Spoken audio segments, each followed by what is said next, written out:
So I just want us to touch on a few more of the challenges that we've experienced. I believe we've discussed corporates in quite detail and trying to get them to understand change mechanisms. How about some of the SMEs that you've worked with, and what challenges have you seen there, or what have you experienced in the marketplace, and where do you think some of the solutions lie? Well, I think I'll go first. Ironically, SMEs seem to be more receptive to adopting new things. Essentially, the only challenge some of these SMEs face is budget constraints. Yes. Because when you want to adopt something new, more often than not, it's quite expensive. Yeah. Right? Absolutely. Quite expensive, and they would see the advantages. They would be ready to jump on it, but unfortunately, they might not be able to afford it, right? And then that leaves you constrained in the sort of solution you can offer them. You understand? But then again, with the sort of versatility that's present right now, it's still possible to achieve a certain level of what's the word I'm looking for? It's still a level of, for lack of a better word, I'll just say performance. Yes. Right? With their campaigns.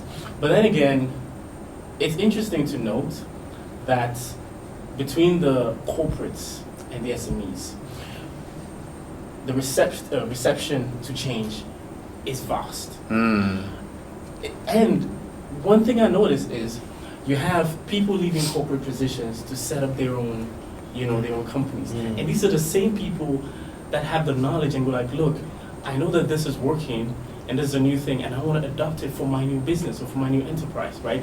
But then when they are in those corporate positions, they have the same knowledge, but then for some funny reason, they don't seem to see the relevance. The line of reporter. It's the bureaucracy, absolutely. It's bureaucracy.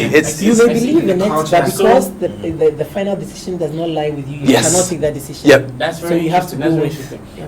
Because we've worked with big corporate organizations, telcos and whatnot. Plus we've worked with a few smaller companies, people who can, at the snap of a finger make a decision. Look, I want to change this in my campaign. I want to change that in my campaign. Yeah. You cannot have that. You cannot have that with. But that's because the SMEs are also more empowered, and that's because the layers of decision making are very, very few.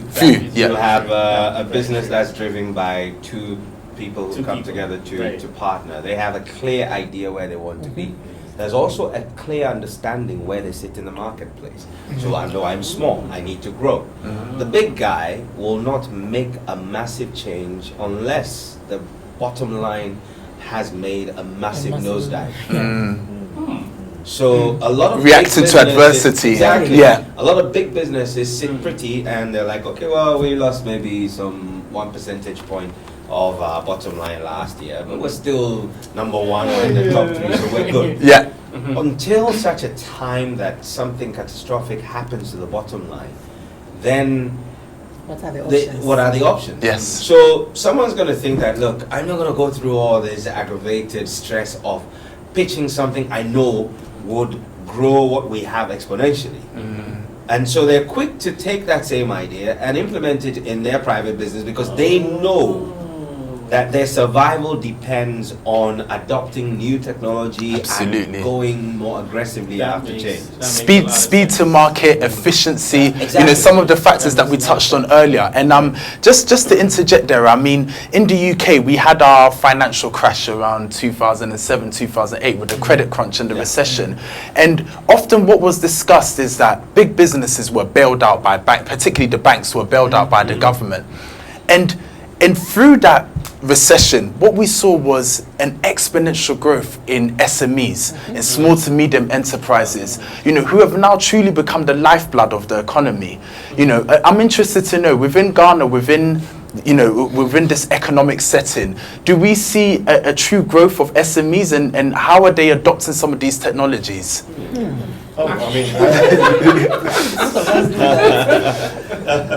It's a funny coincidence you're bringing this up. Last year, getting to the end of the year, I did a major research for an ICT company. It's actually a telco. Okay. And they want to reach out to SMEs and businesses in general. The paradox actually is that, and I think he said it, they are more responsive and Yes. receptive to technology And change. Yes. We did this matrix model where we looked at the capacity and then purchase intent of IT products and services. Yeah. And we're seeing 60%. What about 60% of companies in Ghana who would qualify to be what we call techies? It means that they're positioned properly for ICT adoption. Interesting. And the data out there, you should check this out. When you get the opportunity, Ghana Statistical Service has actually done what's it called, Integrated Business Establishment Survey. So they have actually done a census of all businesses, formal businesses in Ghana. Yeah. And we have 80% being micro. Micro businesses. So 80% of businesses are micro. So it's only 20% that are the corporates. Small, medium, yes. Large. So at least that when the politician says that the SMEs are the engine of growth, yes, that's the one truth at least. Absolutely. It is the truth. Yeah. But the opportunity is there. And just like he said, the only constraint is the money. So in my recommendation to the clients, the two things that I mentioned as solutions, okay? We could have what we call cluster sales. So you identify a geographical area where these micro businesses are, and then you get an ICT vendor or supplier to provide to that cluster. Absolutely. And then you spread the money across more. Yeah. Then there was another strategy I proposed to them, which is value chain sales strategy. So you identify the micro, and then those on top, those under the value chain, and you try to link them up. Yeah. You understand? Yeah. So the salesperson, the ICT salesperson, identifies the chain and then tries to get the chain to buy into the solution rather than just the one person. It's like you're saying that this company should stimulate the economies of bigger scale, one. right? But then here's the interesting thing. I don't know how this particular situation worked out, but the big business is now going to say, okay, well, so I need to now deploy resources. Yeah. Okay, what's the impact on my bottom line right now if I don't do this? And unless there's a major compulsion to do it, then it would be a great idea, and they'll take the insights from the survey and never really do anything with it. And I agree that the SME is the bulk of our economy. Absolutely. However, we have not created an ecosystem that allows for economies of scale. I run a small, a boutique brand communication agency. I've been doing this since 2009. Yeah. And incidentally, we do business. We've never advertised for a very long time. I never carried business cards because the first few clients we worked for, which were big businesses, appreciated the quality of work we did. And so there was recommendations. But when you start going out there, you realize that SMEs always will have big dreams, but they have very little budgets to support it. Yes. And we started by creating a middle of the road. So for example, if you came to us and you were looking for a brand identity system created for you, what we started doing was now internally, on the downtimes, we were looking at industries and creating almost stock identities for businesses. Interesting. So the cost of creating a brand identity system for an SME was low. Yes. So you could have people who come to you and be able to do an identity system at 10% the cost you would charge a big business to do it, or the real term cost. So there's a balance that needs to be struck in the ecosystem that for service providers, for agencies, you're able to create a system that doesn't kill your business, but supports these ones to grow. Absolutely. We have clients who may be quiet for 3-4 years, but when they think about making a major spend on advertising, on marketing, on branding, they will call you because they remember the loyalty, they remember the fact that these are the people who are able to make our very small budget go along for us. So we have a responsibility on the supply side to support the small businesses. Absolutely, absolutely, completely agree. And you touched on some really interesting points there, Nshra. I guess from a digital perspective, and I'll come to Stephen now, we know that digital has been, has exponentially grown within the industry, and it's lent to businesses radically changing the way that they approach the market and they approach consumers. Where do you see the future going from a digital perspective? As some of the points you touched on before, if you can elaborate on them. I think the key thing is how we'll continue to leverage technology to grow business, the operations and everything, even the marketing and all of that. And we talked about data, for example, personalization. The beautiful thing about digital is that you are able to do that more appropriately, with more accuracy. Yes. So we'll do more of that. Plus, also, there's something we now call that consumers are now participants. So with all that's going on in social media, for example, and even going back to SMEs, for example, because it's small enough, the consumers tend to have a sense of belonging with the business. Yeah. And they're part of telling the brand story. Okay. And digital is enabling them to do that. And we do more of that. For example, one of the big shifts that has happened overnight is just sometime last year, we were talking about big influencers. Yeah. But now we talk about micro influencers. Yes, absolutely. Because sometimes you hinted that. In UK, you talk about dark social and the death of big influencers. Yes. But if we're talking about micro influencers now, because now, for example, a lot of conversation going on in messaging apps, chatbots. Yeah. So how do we leverage SMS, WhatsApp, for example? Yeah. WhatsApp will never be as big as it is now. It's not as big as bulk SMS. So you can't send to the tens of thousands or whatever. But within WhatsApp groups, there are people who are influential in there. Yes. So for example, if I know Insura, yes, even though this is the first time we're speaking, I know Insura, I've been from radio and all of that. So when I need something, if we're in the same WhatsApp group, or the same community, I put that interest there, and when Insura responds, it comes with a lot of credibility.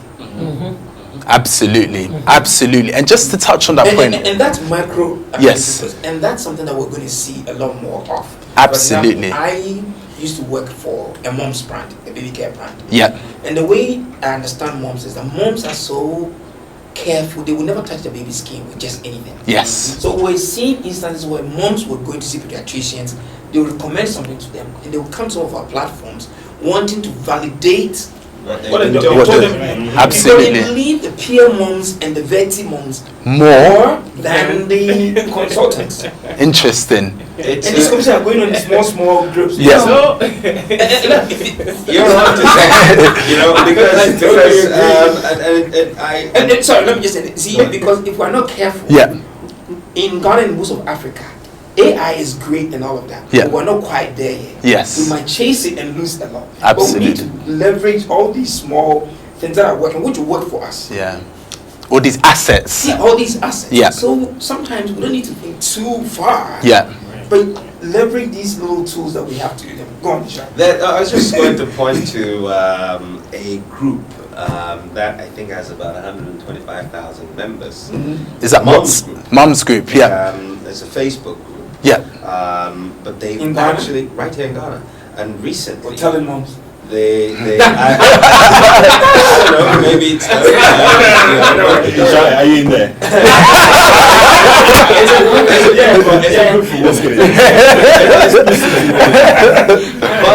But I mean, you talk to people, you get insights and things like that. But you know, it lends a lot of credence to what you're saying, because they've broken up into zones. They're broken up into, so they're from the global page.